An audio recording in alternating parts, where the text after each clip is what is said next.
Hi, మీలో ఎవరికైనా political, personal, professional, business, motivational, spiritual ఎలాంటి వీడియోస్ అండ్ ఇంటర్వ్యూస్ కావాలన్నా స్క్రీన్ మీద డిస్ప్లే అవుతున్న నెంబర్స్ను కాంటాక్ట్ చేయండి.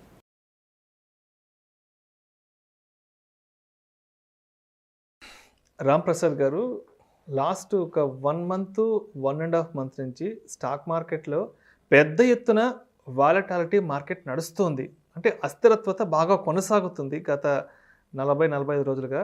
అయితే ఇప్పుడున్న ఇలాంటి సిచ్యువేషన్లో ఇటు స్టాక్స్లో పెట్టుబడులు కానీ, అదేవిధంగా మ్యూచువల్ ఫండ్స్లో పెట్టుబడులు పెట్టడానికి ఇది సరైన సమయం అంటారా?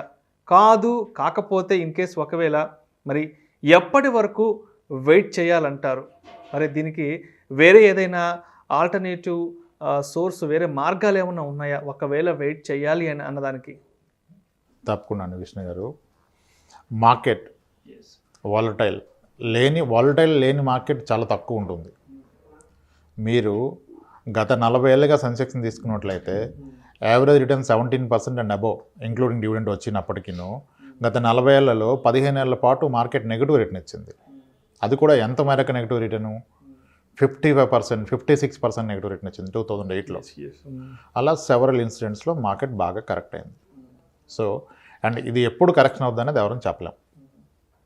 సో ఫస్ట్ ఒక స్టాండర్డ్ కోడ్ చెప్తారు, timing the market will never make us money, it's only the time spend in the market that makes us money. Yes, అది కనుక నిజం అనుకుంటే టైం ఎలా స్పెండ్ చేస్తాను నేను?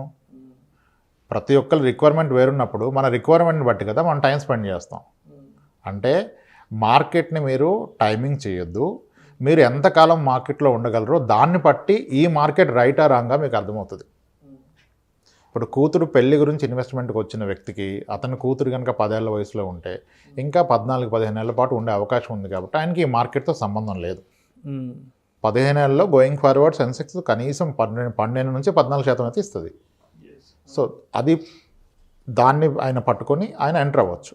కానీ నేను 2 yearsలో హౌస్ కొంటాను, దానికి నాకు డౌన్ పేమెంట్ కావాలి, ఇప్పుడు పెడితే డబుల్ అయిపోద్ది, లాస్ట్ 1 yearలో 35% వచ్చింది, ఇప్పుడు మళ్ళీ 35 వస్తే పెరుగుతుంది, నేను కొంటాను అంటే దట్స్ రాంగ్. సో ఇది మార్కెట్తో సంబంధం లేదు. మీ అవసరం ఏంటి, మీ ఆబ్జెక్టివ్ ఆఫ్ ఇన్వెస్ట్మెంట్ ఏంటి, దాని గురించి మీరు ఎంతకాలం మార్కెట్లో ఉండగలరు, దాన్ని బట్టి మీరు మార్కెట్ ఇది రైటా రాంగా అనేది it clearly depends on when do you want to exit. It's not the entry. The market right or wrong can only be decided based on your exit. Okay, if 10 years తర్వాత exit కావాలంటే yes, any day is a right market. ఎందుకంటే ఈరోజు market volatile ఉందని మీరు చెప్పారు. ఈ market ఈ volatility అంటే ఏంటి? అప్ అండ్ డౌన్ రెండు కదా. ఇది నెక్స్ట్ అప్ వెళ్తో డౌన్ వెళ్తే ఎవరికి తెలియదు. అది తెలియకపోయినా ప్రాబ్లం లేదు.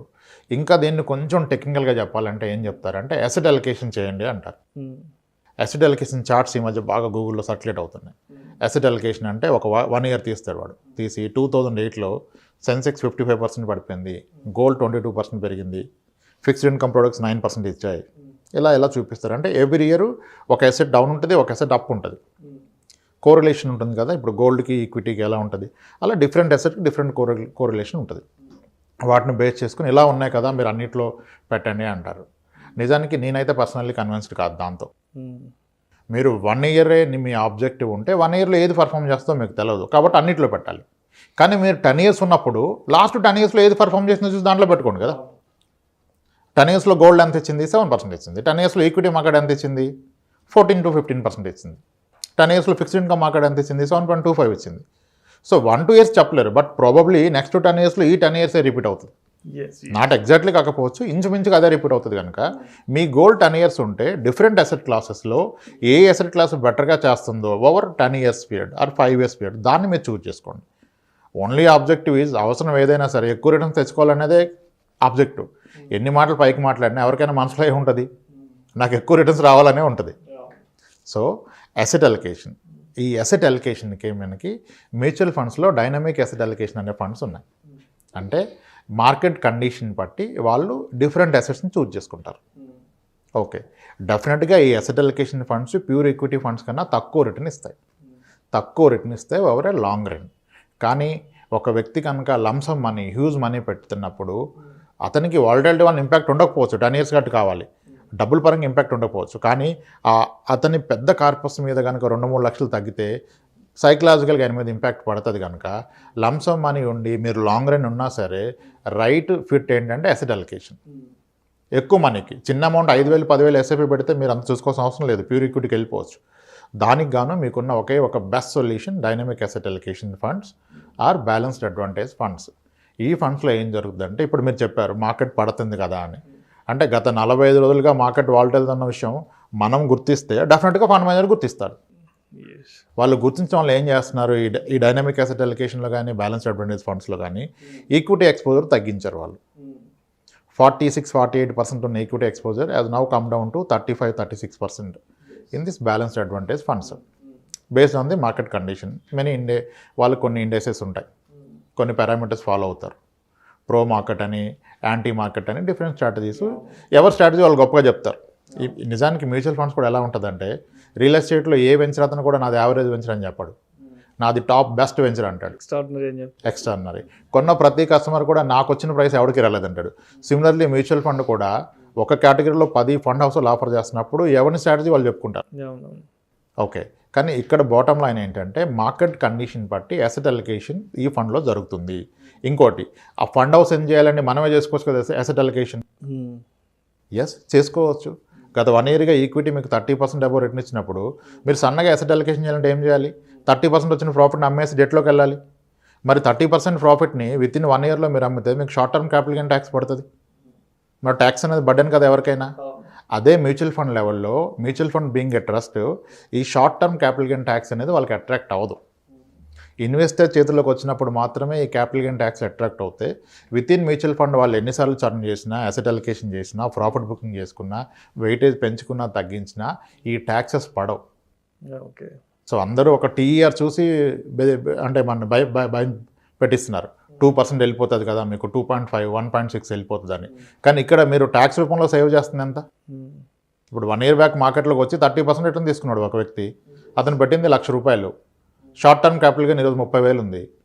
ఇప్పుడైనా అసెట్ అలొకేషన్ చేసి ₹1,00,000 ఇక్కడ నుంచి తీసేస్తే అతనికి వచ్చిన ప్రాఫిట్ 30,000 మీద 15% ట్యాక్స్ పడుతుంది కదా, విచ్ ఈజ్ 4,500. మరి మీకు మ్యూచువల్ ఫండ్ TER కూడా అంత లేదు కదా.